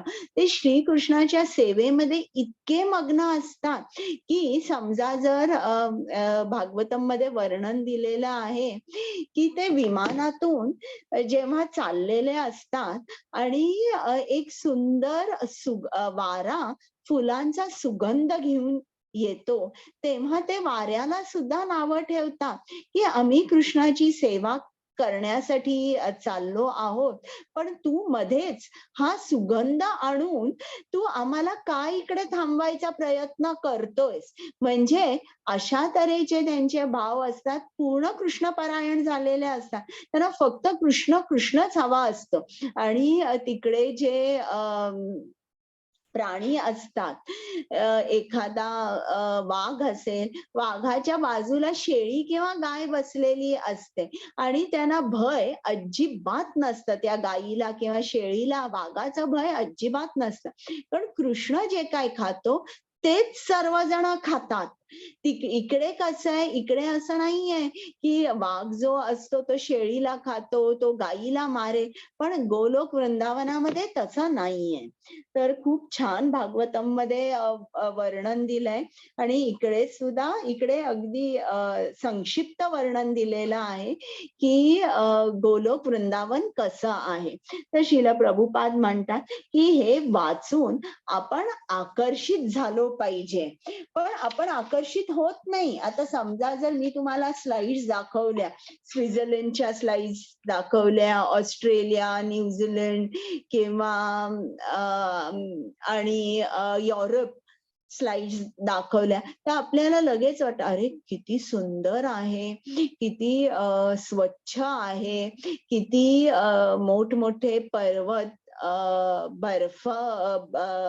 बर्फाने आच्छादित झालेले आहे. मला इकडे जायचंय, आकर्षित होतो. पण गोलोक वृंदावनाची कितीही चित्र दाखवली तर आपण आकर्षित होत नाही. का होत नाही?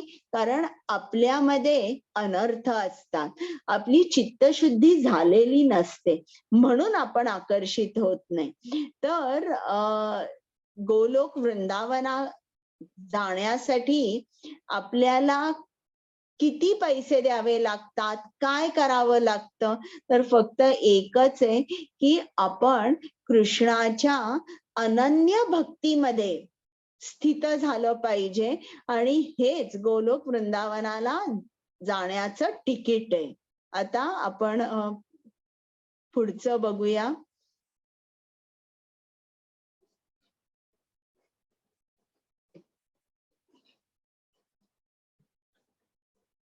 हा, त्याच्या अगोदरची एक स्लाइड जरा बघते मी.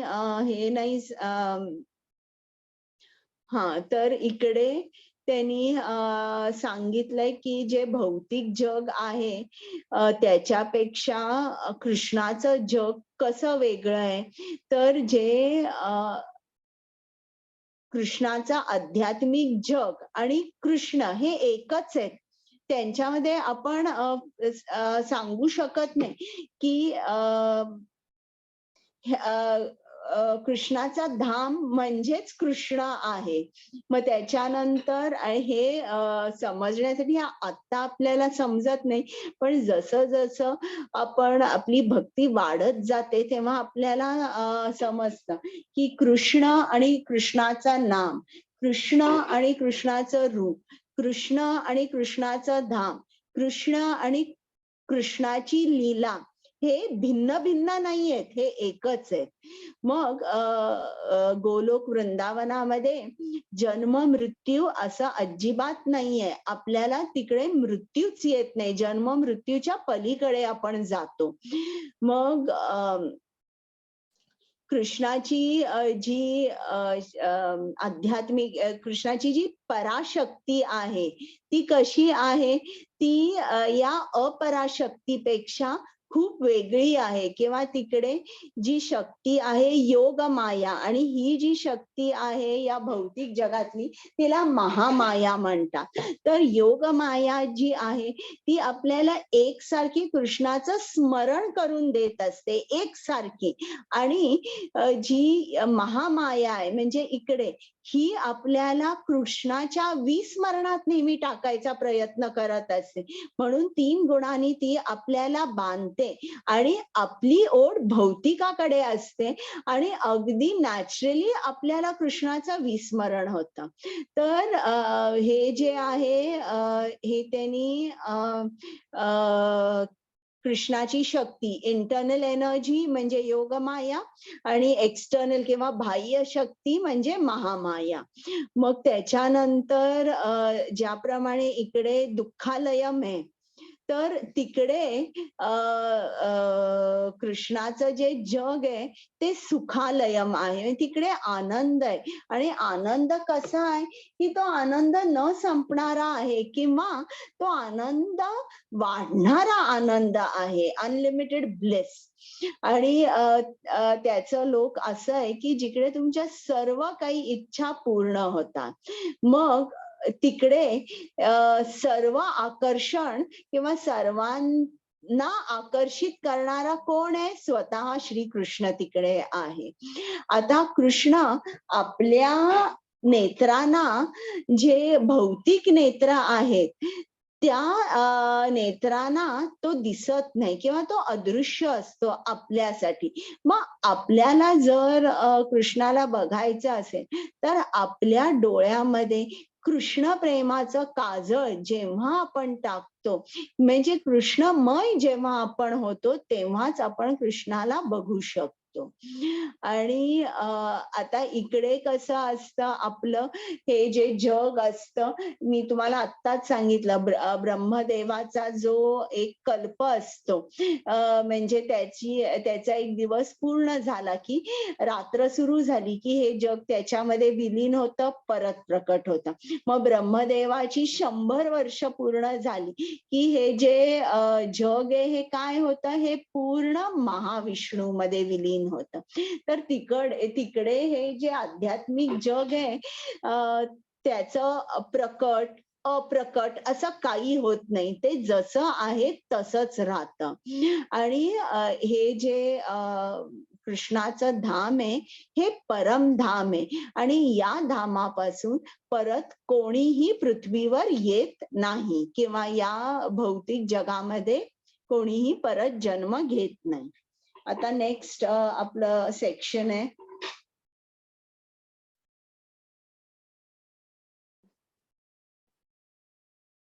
8.23 to 8.28. आता बघूया 8.23.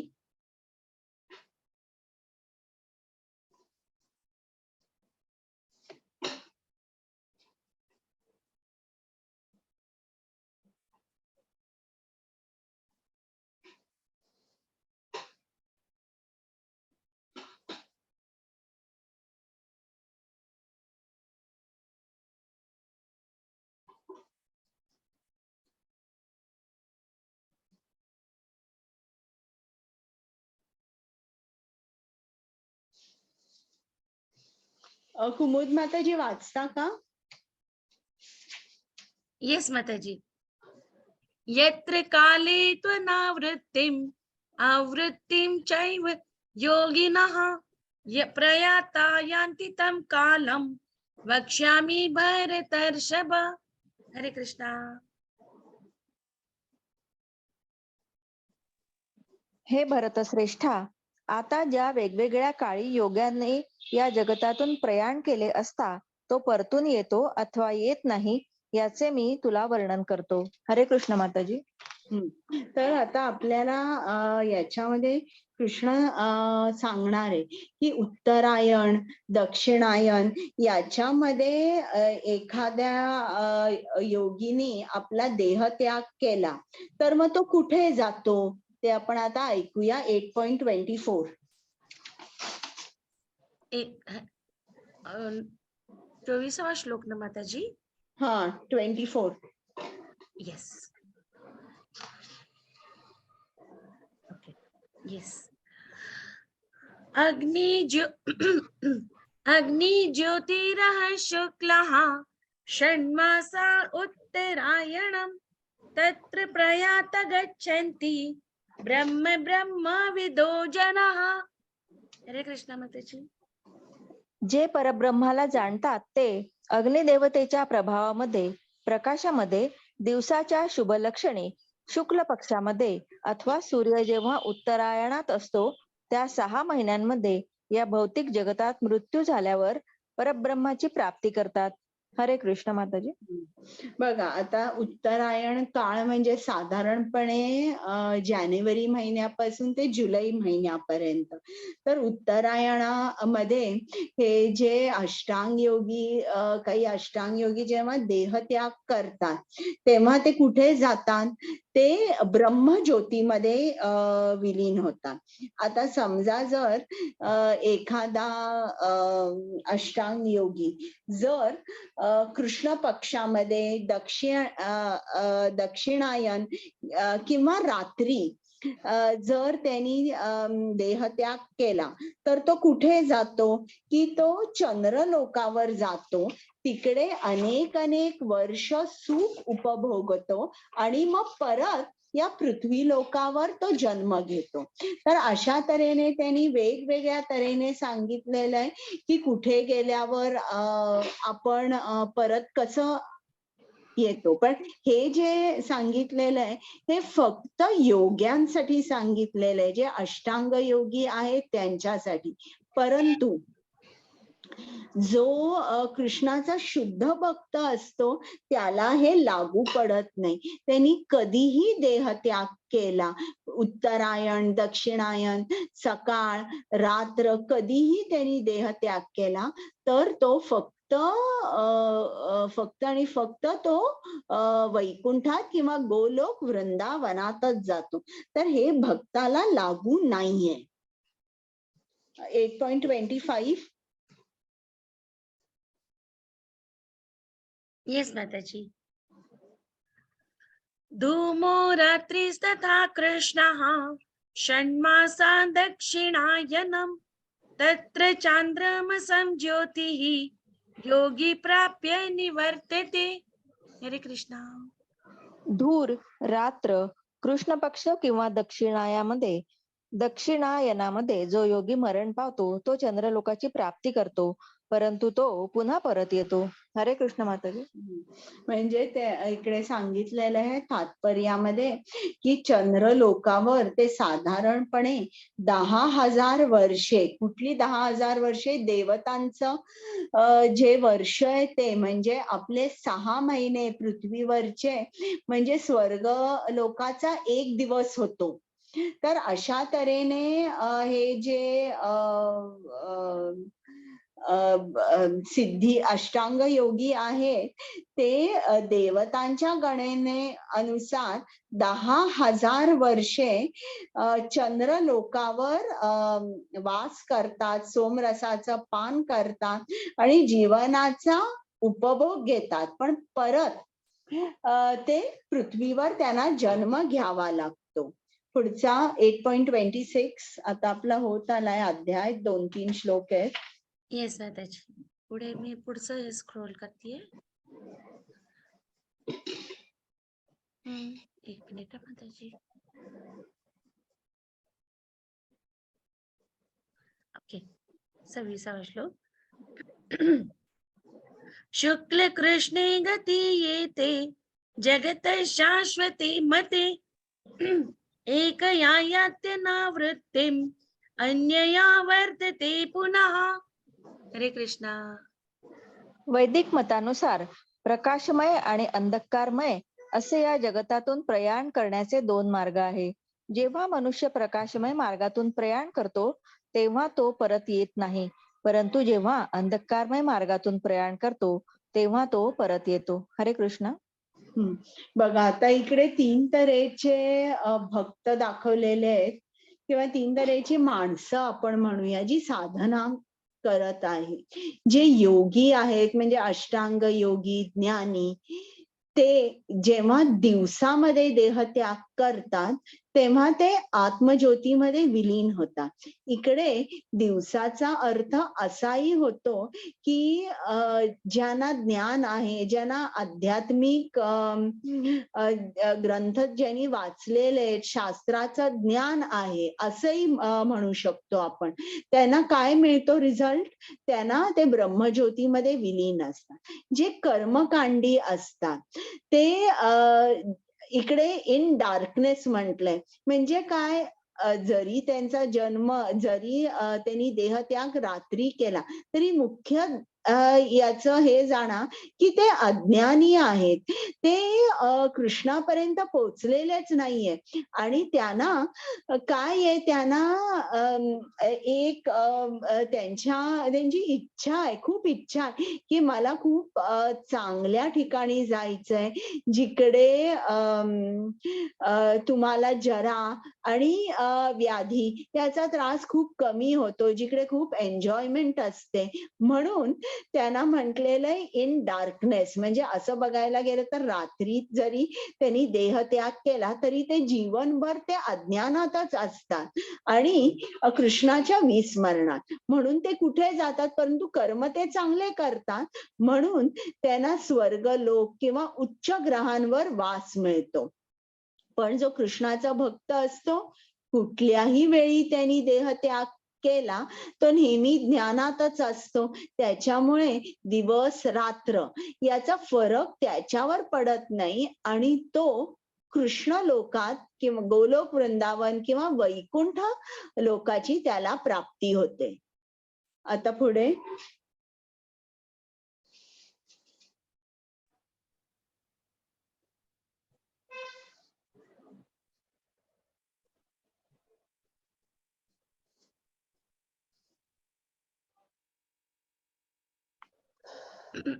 हरे कृष्णा.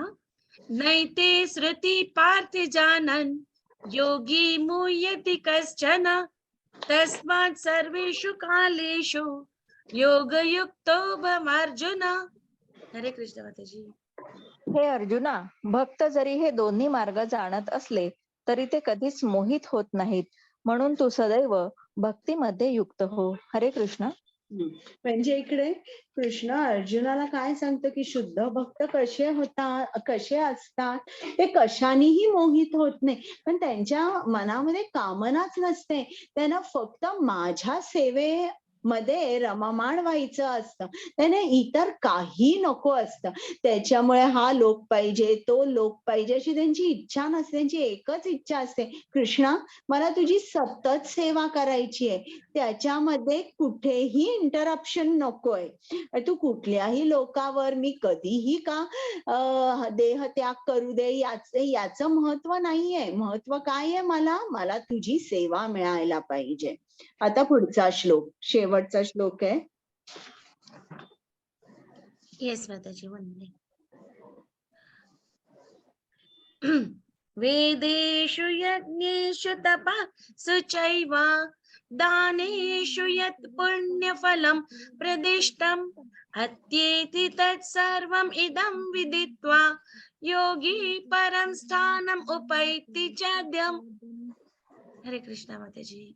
जो मनुष्य भक्ती मार्गाचा स्वीकार करतो तो वेदाध्ययन, तपस्या, दान देणे किंवा दार्शनिक तथा सकाम कर्म इत्यादी करण्यापासून जे फल प्राप्त होते त्या फलापासून वंचित होत नाही.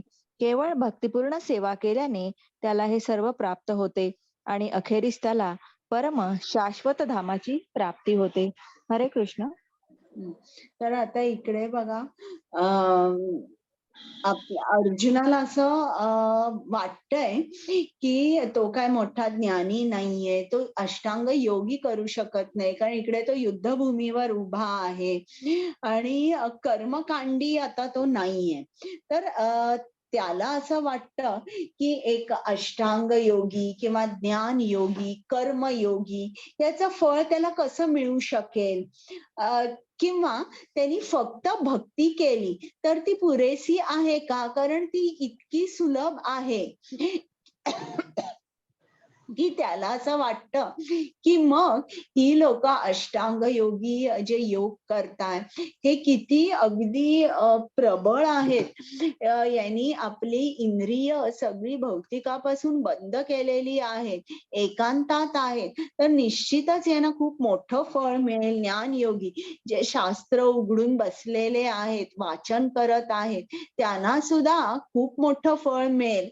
मग इकडे कृष्ण अर्जुनाला सांगतो, नाही असं नाहीये की तू जरी भक्ती केलीस तरी तुला वेद अध्ययन, तपस्या, दान किंवा ज्ञानाचं सुद्धा किंवा सकाम कर्मयोग केल्याचं सुद्धा तुला फळ भक्ती केल्याने मिळेल. म्हणजे तू याच्यापासून या फळापासून वंचित राहणार नाहीस. तुला जे काय हवं असेल ते सर्व भक्तीने मिळेल. तर हे असं कृष्ण भावनेचं हे सौंदर्य आहे की भक्तीमध्ये युक्त झाल्याने मनुष्याला जे परमधाम गाठायचंय ते तो त्वरित गाठू शकतो. तर आता आपण जरा याचं तात्पर्य संगीता माताजी वाचता का? मी तुम्हाला वाचते. सांगते. शिष्याने गुरुच्या मार्गदर्शनाखाली वाचते. शिष्याने गुरुच्या मार्गदर्शनाखाली 5 ते 20 वर्षापर्यंत वेदाध्ययन केल्यानंतर तो चारित्र्यवान सदाचारी व्यक्ती होतो. वेदाध्ययन हे आराम खुर्चीत बसून गप्पा मारणाऱ्या तत्वज्ञानांसाठी नसून चारित्र्य निर्मिती करता असते. या प्रशिक्षणानंतर ब्रह्मचार्याला विवाह करून गृहस्थाश्रमात प्रवेश करण्याची अनुमती दिली जाते. गृहस्थाश्रमात असताना त्याला अनेक यज्ञ करावे लागतात, जेणेकरून तो अधिक उन्नती करू शकेल. त्याने देश काल परिस्थिती अनुरूप भगवद्गीतेत सांगितल्याप्रमाणे सात्विक, राजसिक आणि तामसिक मधील भेद जाणून दान दिले पाहिजे. गृहस्थ जीवनातून निवृत्त होऊन वानप्रस्थाश्रमाचा स्वीकार केल्यावर त्याला अरण्यवास, वल्कले धारण करणे, अक्षौर इत्यादी कठोर तपस्या करावी लागते. ब्रह्मचर्य, गृहस्थ, वानप्रस्थ आणि संन्यासाश्रमाच्या नियमांचे पालन केल्याने मनुष्य जीवनाच्या सिद्धावस्थेपर्यंत उन्नत होतो. त्यापैकी काही जण स्वर्ग लोकाप्रत उन्नत होतात आणि अधिक प्रगती केल्यावर ते आध्यात्मिक विश्वातील निर्विशेष ब्रह्मज्योतीत किंवा वैकुंठ लोकात किंवा कृष्ण लोकात मुक्त होतात. वेदांमध्ये या मार्गाचे दिग्दर्शन करण्यात आले आहे. परंतु कृष्ण भावनेचे सौंदर्य यातच आहे की भक्तीमध्ये युक्त झाल्याने मनुष्य त्वरितच वर्णाश्रमाच्या सर्व कर्मकांडांच्या पलीकडे जातो. वाचू पुढे? हा, वाचा. इदम विदित्वा हे शब्द दर्शवितात की भगवद्गीतेच्या 7व्या आणि 8व्या अध्यायामध्ये भगवान श्रीकृष्णांनी सांगितलेल्या उपदेशांना मनुष्याने जाणले पाहिजे. मनुष्याने हे अध्याय पांडित्याने किंवा मानसिक तर्कवादाने जाणण्याचा प्रयत्न न करता भक्तांच्या सान्निध्यात श्रवण करून जाणून घेतले पाहिजे. 7वा अध्याय ते 12वा अध्याय या गीतेमध्ये गीतेचे संपूर्ण सार आहे. पहिले 6 अध्याय आणि शेवटचे 6 अध्याय म्हणजे मधल्या 6 अध्यायांवर आवरण असल्याप्रमाणे आहेत आणि हे मधील सहा अध्याय भगवंतांनी विशेष करून सुरक्षित ठेवले आहे. भक्तांच्या सत्संगामध्ये भगवद्गीता विशेषतः मधील 6 अध्याय जाणून घेण्या इतपत जर कोणी भाग्यवान असेल तर तो तात्काळ तपस्या, यज्ञ, दान, तर्क इत्यादींच्या पलीकडे जाऊन स्तुत्य बनतो. कारण या सर्व क्रियांचे फल मनुष्याला केवळ कृष्ण भावनेद्वारे प्राप्त होऊ शकते. ज्याला भगवद्गीतेवर अल्पशी देखील श्रद्धा आहे त्याने भक्तांकडून भगवद्गीतेचे ज्ञान प्राप्त केले पाहिजे. कारण 4थ्या अध्यायाच्या प्रारंभी स्पष्टपणे सांगण्यात आले आहे की भगवद्गीता ही केवळ भक्तच जाणू शकतात. इतर कोणीही भगवद्गीतेचा उद्देश पूर्णपणे जाणू शकत नाही. म्हणून मनुष्याने भगवद्गीता ही मानसिक तर्कवाद्यांकडून न जाणता कृष्ण भक्तांकडूनच जाणून घेतली पाहिजे. हे श्रद्धेचे लक्षण आहे. जेव्हा मनुष्य भक्ताचा शोध घेतो आणि शेवटी त्याला भक्तांची संगती प्राप्त होते तेव्हाच वस्तुतः मनुष्य भगवद्गीता जाणण्यास आणि तिचे अध्ययन करण्यास प्रारंभ करतो. भक्तांच्या सत्संगांमध्ये प्रगती केल्याने मनुष्य भक्तिपूर्ण सेवेमध्ये तो स्थित होतो आणि अशा सेवेमुळे भगवान श्रीकृष्ण त्यांच्या लीला, रूप, कार्य, नाम इत्यादींशी अध्ययनामध्ये इत्यादींशी संबंधित असणारे सारे संदेह नाहीसे होतात. हे सारे संदेह पूर्णपणे नष्ट झाल्यावर मनुष्य आपल्या अध्ययनामध्ये दृढ होतो. त्यानंतर भगवद्गीतेच्या अध्ययनाने त्याला आनंद प्राप्त होतो आणि आपण सदैव कृष्ण भावना भावित असल्याची भावना त्याला प्राप्त होते. अत्यंत उन्नतावस्थेमध्ये मनुष्य पूर्णपणे श्रीकृष्णाच्या प्रेमामध्ये पडतो.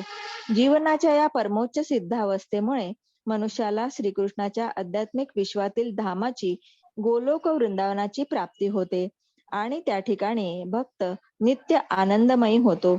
या प्रकारे भगवद्गीतेच्या अक्षर ब्रह्मयोग या 8व्या अध्यायावरील भक्ती वेदांत भाष्य संपन्न. हरे कृष्ण माताजी. म्हणजे बघितलं, जर तुम्ही भक्ती केली नाही तर आपला प्रोग्रेस किती हळूहळू होतो. त्यांनी दिलेलं आहे की 5 ते 20 वर्ष तुम्हाला वेद अध्ययन करावं लागतं. वेद अध्ययन झाल्यानंतर गृहस्थाश्रम, ते झाल्यानंतर त्याच्यामध्ये सुद्धा अनेक यज्ञ करावी लागतात. मग तो झाला गृहस्थाश्रम, आश्रम, वानप्रस्थाश्रम. मग अशा तऱ्हेने आपल्याला हळूहळू आपली प्रगती होत असते. परंतु कृष्ण भावना भावित जीवन हे जणू काय एक कॅटलिस्ट आहे. आपण डायरेक्ट भक्तीवर उडी मारतो, या वर्णाश्रमाच्या पलीकडे जातो आणि आपली जी भक्ती आहे, कृष्ण भावना भावित जीवन जेव्हा आपण जगतो, इकडे शिला प्रभुपादांनी काय भर दिलेला आहे भक्तीमध्ये, की तुम्ही भक्त संग तुमचा झाला पाहिजे. तुम्ही गीता भक्ताकडून ऐकली पाहिजे. आता शिला प्रभुपादांची गीता ऐकतोय आपण. शिला प्रभुपाद हे शुद्ध भक्त आहेत आणि त्याच्यामुळे आपल्याला त्यांच्या वाणीद्वारे, त्यांच्या पुस्तकाद्वारे आपल्याला डायरेक्ट त्यांचा संग मिळतोय. तर हे खूप महत्वाचं आहे की आपल्याला भक्तांचा संग झाला पाहिजे आणि जेव्हा आपल्याला शुद्ध भक्ताचा संग होतो तेव्हा जे ज्ञान आपल्याला मिळतं ते जणू काय आपल्यामध्ये मुरतं आणि मग आपण त्याचं आचरण व्यवस्थित करू शकतो. आता तुमचे काही प्रश्न आहेत का?